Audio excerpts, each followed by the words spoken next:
Assalamualaikum warahmatullahi wabarakatuh.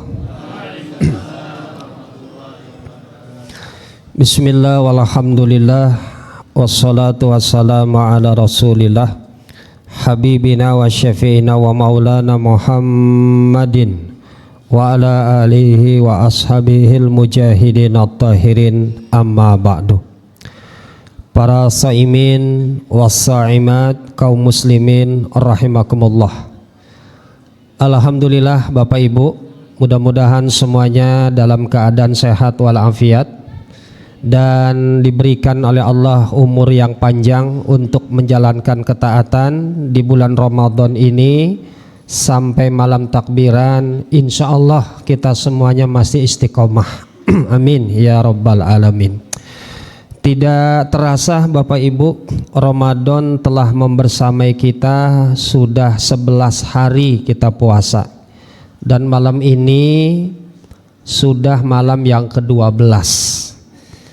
Berarti sisa 18 hari lagi Ramadan akan pamit di hadapan kita.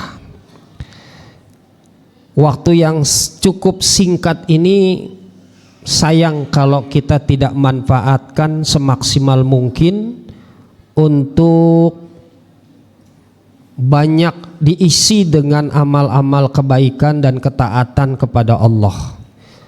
Maka hari ini orang-orang yang diizinkan ketemu Ramadan, termasuk saya, itu adalah orang-orang yang muflihun, orang-orang yang beruntung, dan orang-orang yang diizinkan untuk menata kembali hidup dan agamanya untuk jauh lebih baik lagi dan untuk menggenapkan kekurangan di Ramadan tahun lalu.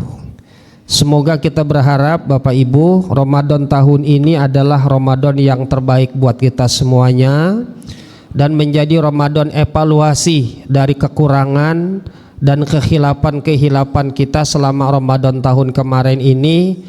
Hari ini saatnya kita memperbaiki.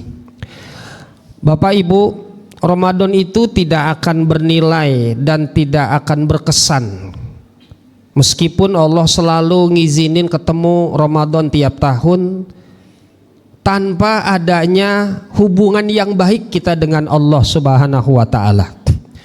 Allah meminta kepada kita, Bapak Ibu, setiap kita melakukan perintah ibadah Ramadan itu harus ada bekas yang nampak pada diri kita.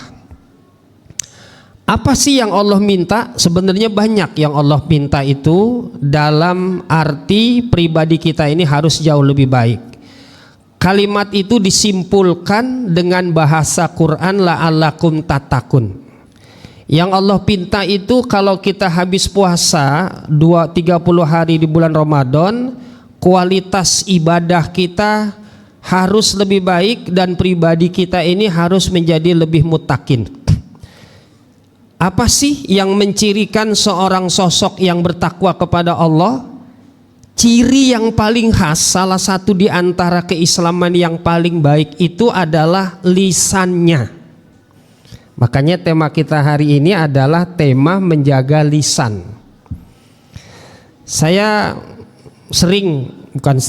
Kita sering dilihat fenomena masyarakat kaum muslimin sekarang ini yang begitu asiknya suka ngomong, ngobrol, berbicara panjang lebar, ngalor ngidul, tapi isinya nggak ada, bahkan dianggap nol.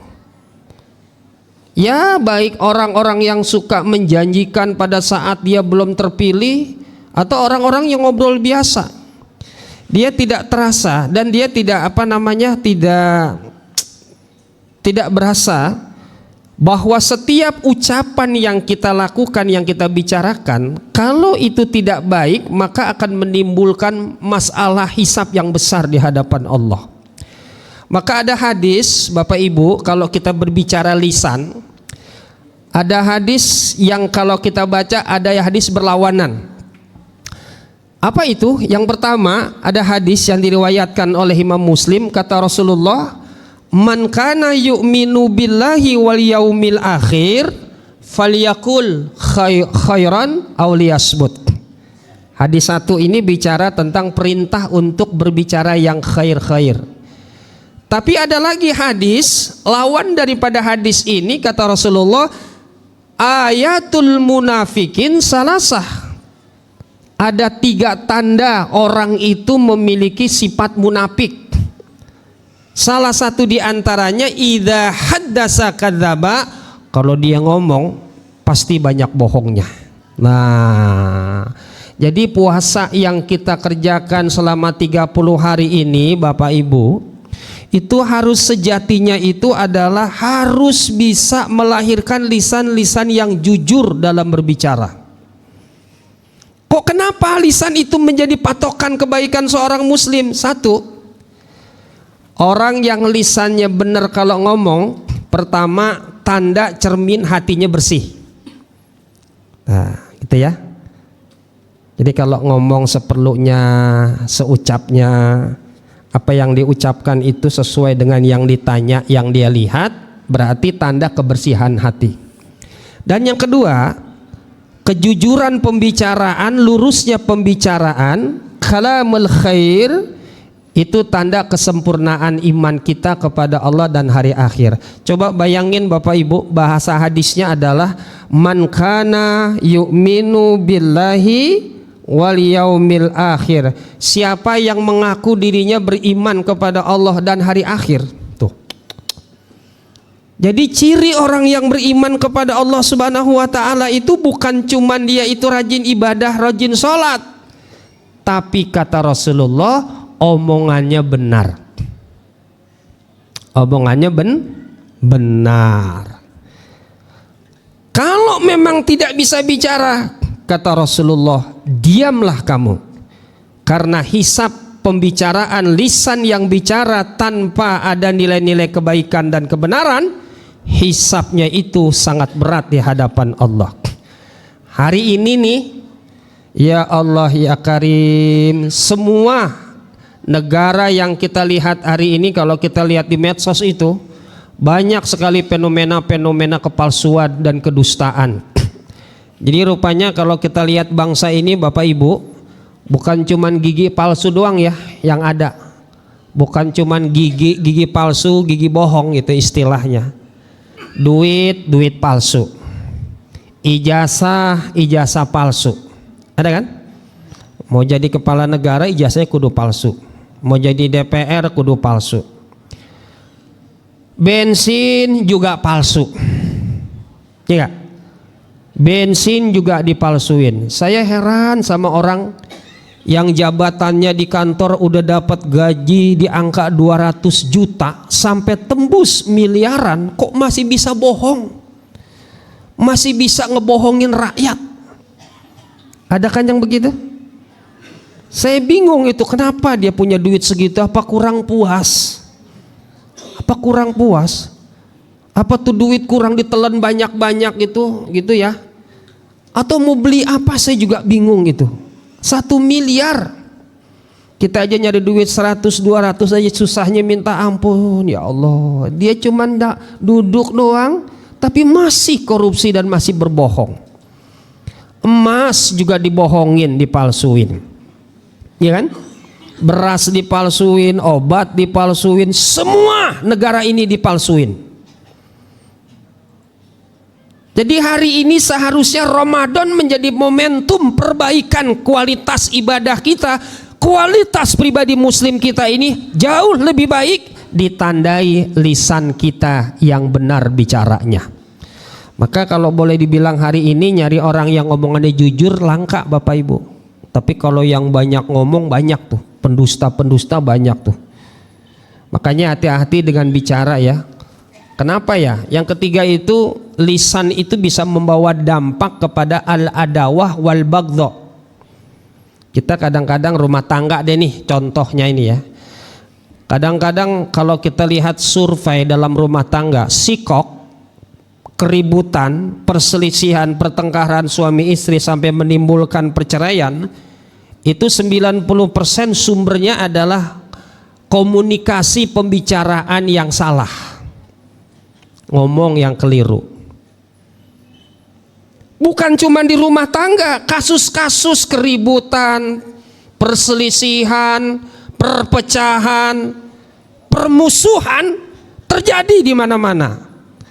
Ya, kadang-kadang juga di majelis, kadang-kadang di di keanggotaan pengurus masjid juga kadang-kadang bisa terjadi. Nah, jadi kesimpulannya yang harus dijaga nih Bapak Ibu, ngomong kita ini harus dijaga dan lurus. Bahkan kata Nabi Muhammad Rasulullah Shallallahu Alaihi Wasallam, barang siapa yang ingin masuk ke dalam surga dalam keadaan salaman wa aminan, pertama absus salam, tebarkan keselamatan, jangan jahat sama orang. Yang kedua, hifzil lisan, jaga lisan kita. Jangan suka nyela-nyela, nyinggung-nyinggung, ngata-ngatain orang. Jelek, hitam sini loh. Udah miskin jangan. La haula wala quwata illa billah. Apalagi manggil bini, laki manggil bini gitu ya. Lakinya rada PA, udah budek PA lagi gitu ya. Panggil sama bini. PA sini, aduh. Atau laki manggil bini gitu ya. Bininya rada hitam atau rada bongkok, aduh jangan manggil-manggil begitu. Wala tanabazu bil alqab, jangan memanggil gelaran yang buruk. Yang ketiga kata Rasulullah adalah silul arham, menjaga silaturahim. Yang keempat adalah sholatul lail wan nasu naum, di saat orang pada tidur kita sholat malam. Dan yang terakhir Bapak Ibu, semoga Ramadan kita hari ini insya Allah berkelas dan berkualitas. Bagaimana cara lisan kita bisa dijaga? Qurannya dibanyakin bacanya, zikirnya diintensifin ya. Kemudian hatinya dijaga. Yang dijaga tuh 3, fudul kalam, fudul niam, wa fudul to'am.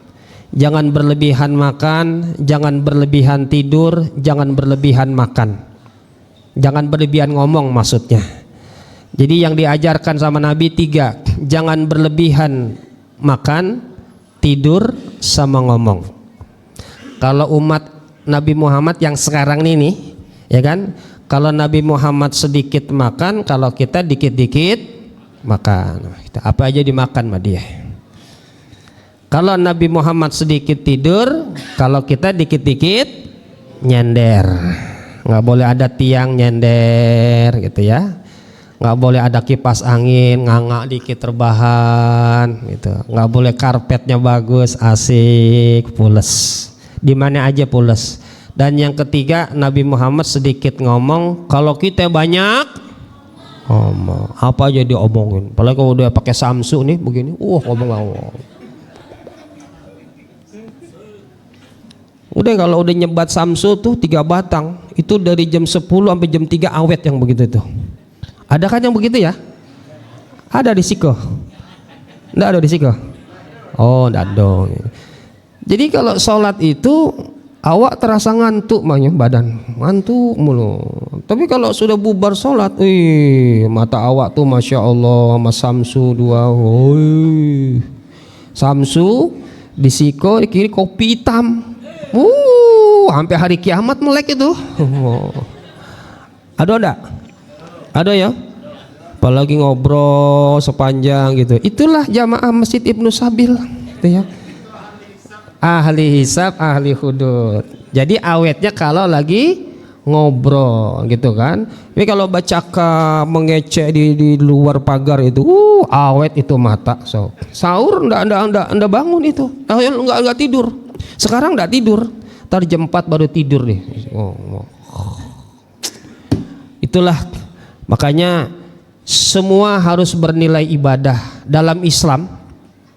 Semua nilai kita bernilai ibadah.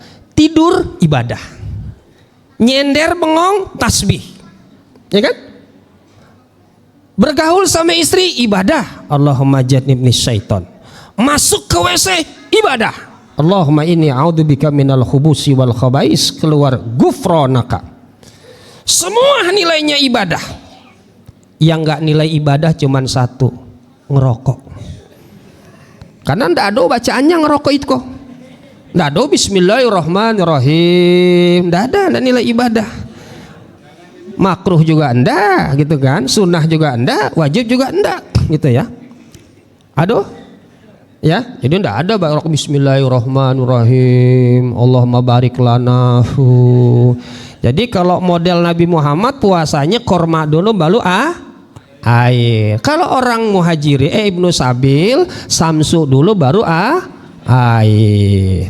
Ibnu Sabil bukan di sini insya Allah ya, di Tanjung Priuk insya Allah nggak beda gitu ya. Nah jadi biasakan lisan kita jaga. Kita sering berantem sama mertua, sering berantem sama istri, sering berantem sama anak. Ini mulut kita ini nggak pernah dijaga. Apalagi orang tua sama anak ngomongnya kasar. Kalau udah marahin, kalau udah ngatain ngomongnya kasar. Insya Allah ya Karim. Bismillah, mudah-mudahan semakin sering rajin kita zikir dan baca Quran, lisan kita dijaga sama Allah Subhanahu wa ta'ala. Orang lisannya benar tanda imannya lurus, hatinya bersih. Mudah-mudahan Ramadan ngebersihin hati kita hingga lisan kita jadi bagus. Sekian tausiah 2,5 jam saya, mudah-mudahan bermanfaat. Akhirul kalam, assalamualaikum warahmatullahi wabarakatuh.